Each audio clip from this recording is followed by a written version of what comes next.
Beginning to look a lot like Christmas. Hi, it's Subble1975 and welcome to Elite Dangerous on Xbox. I jump into this fight. This is one of the FO incident fights on the legacy version on Xbox. We were in Seoul pirating. One of these guys told me to FO when I asked him about, would he stop for a scan, etc. So it ended up being a whole evening of fighting between us and these guys. There's going to be lots of these videos because there was lots of incidents.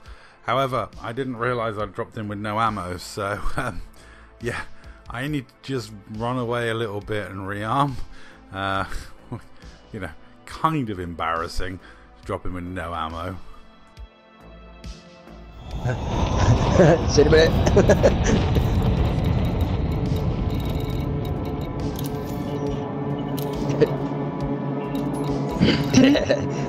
There's been a bit of a cock up in the bravado department.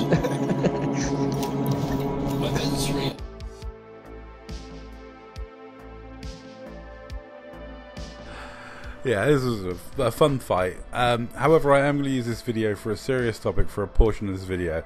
So if you're averse to hearing about something serious involving mental health, click your way to about 6 minutes 13. If you want to stick around, it's just basically, I just want to say, guys, it's that time of year. If you're feeling lonely, if you're feeling depressed, if you're feeling anything negative, talk to somebody. Please feel free to reach out to somebody. Like, seriously, this is that time of year where too many people struggle alone and don't reach out. And don't feel like because it's Christmas they won't be there or they're busy with something else. No, if you need help, reach out. There's plenty of places you can reach out to. Reach out to friends, reach out to family, reach out to free phone lines, reach out to free help, reach out to the Samaritans, reach out to charities. It doesn't matter as long as you're talking to and reaching out to somebody. Don't go through it alone. This is a serious thing. This time of year is, horrific for some people, and there's no need to go through it alone. That is basically the message I'm bringing to you, because this time of year can be really, really, really tough for some people, for whatever reason. I've had friends that have not made it through Christmases because of stubbornness and stoicism and not wanting to reach out and wanting to go through it on their own and then not being able to, and then sadly taking their own lives. So I know it's very, very tough to reach out and speak to people. I suffer very badly with depression. I've had those conversations with my friends and family. It is very tough to do. It's not something you look forward to doing or think is going to be received very well. Yet, trust me, when you do reach out, it's always surprising how many more people feel like you do, and how you are definitely not alone in those feelings. It's not something that's uncommon in today's society. So if you are going through anything, if you are struggling with anything, reach out and talk to somebody. One of the reasons why I do YouTube is I suffer with depression, and it helps me if I'm doing stuff. It helps me if I have stuff to do, goals to achieve, targets to maintain. The animal rescue really helps me because, I've got so many things reliant on me, which, it does add a bit of stress and pressure, but also it's a good stress and pressure because I've always got animals around that require feeding. I've always got animals that require exercise. I've always got something I need to be doing, which helps me.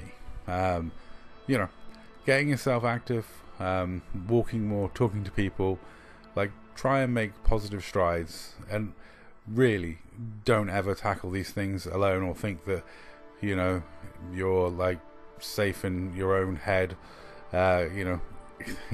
Trust me, reaching out and talking to people is the best thing you can do. If you're feeling anything at all at this time of year, especially at this time of year, it's not the easiest subject. We're blokes, we don't like talking about it. We feel embarrassed by it. We feel like it's a sign of weakness or anything like that. But trust me, opening up and talking to other people is probably one of the bravest things you can do. because you leave yourself vulnerable, you leave yourself exposed, and that, you know, takes courage. So please snap up that courage to talk to people, you know. Just try to push past that little sense of embarrassment and you'll be fine. Trust me. It's amazing what happens when you open up to people. You find out that virtually everyone you know is in exactly the same boat. There isn't many people in life that don't understand, especially when they get to a certain age. Everyone's gone through stuff. It happens to everybody, you know. Don't feel like you have to work on alone. I was always raised to be one of those very stoic blokes that, you know, that doesn't show anything, because pretty much, you know, doesn't show any emotion or, you know, sign of weakness. But there are times when it's better to be open about things. And yeah, if you're feeling anything at all, please reach out to somebody. Anyway, that's enough of that. Let's get back to being fun, entertaining YouTube about gaming videos. So we revert back to game mode after this voice clip coming up from Scooby.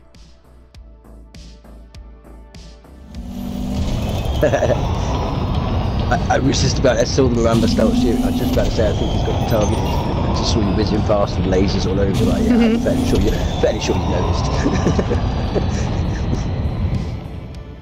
Okay, let's go back to the entertaining stuff, and welcome back to those who skipped past the serious bit. This was a fun, entertaining fight. So the state of play is, I'm in a pirate clipper with 250 shields, but I've got the only Grom bomb in instance. The Corvette is losing its shields. Scooby's done amazing work in his shieldless pirate crate. He is sort of cold running and was being an absolute pain in the butt to them, and he's really putting the pressure on the Vette. Skulls had to go off to get his shields reboot and repaired. So at this point in the fight, like, we're trying desperately to kill the Corvette. You know, we want that Corvette dead. The Mamba is whizzing around trying to get me, and that's fine with us. You know, and the idea is basically I stay in and try and stay here as long as I can, because I just want to deliver the Grom bomb at the right time to stop that Vette leaving. So my job is to try and stay alive long enough to deliver that Grom bomb. You know, the problem I got is that Mamba is really coming after me, and there was a couple of collisions I should have probably avoided in this. When we switch to Skull's view, you'll see there's a couple of buffeting moments later on that really didn't do me any favours, but my job is to deliver the good trade, because if I die in the attempt, it doesn't really matter. As long as we kill the Corvette, that's all that's important, you know. My rebuy is a lot less in a pirate clipper than that Corvette is. And also it's fun because we're in pirate ships. Skull ship, even though it is a Vette, it still has cargo racks, cargo space, collector limpets on it. Scooby's in a, you know, a crate with no shields, and I'm in a clipper with all full pirate equipment on and a size 7 hatchbreaker limpet. So we're not in strong combat builds. So taking on anyone in combat ships in these ships, it makes it fun and it makes it entertaining, and it makes it really difficult and really challenging. And that is something we in the Dark Marauders really look forward to. It's the fun of the, you know, non-meta builds that makes our day. Like, you know, if you ask a member of the Dark Marauders if they want a meta FDL, or they can have a fixed missile Mark IV pirate ship, they'll be picking the Mark IV Cobra pirate ship any day. You know, we're Dark Marauders, we don't use serious hardcore PvP builds that often. We mostly spend our time in janky ass pirate ships having fun. We actually begrudge when PvPers turn up in sweaty builds and we have to switch to our combat ships, because guaranteed when I switch to my combat ship, the first thing I see when I jump in to fight you is I see a Type 9 go past laden with cargo, and I really regret having got out of my pirate ship. I don't mind PvP, but it does half get in the way of my piracy. So anyway, I've just decided now, screw it, I'm staying, I'm going to get this Grom bomb delivered and get this done. Now I'm going to show you Scooby and Skull's view, and you'll see why. Well, you'll see what happens.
I don't think skull ramming me has often helped all that much, but I didn't quite make it out of here. But it was a very good trade. My clipper for a Corvette, will take that any day of the week. The Mamba didn't stick around long after the Vette died. Anyway, that's all for this video. Thank you very much for watching. I'll catch you in the next video. Take care of yourselves, and yeah, I'll see you in the next one.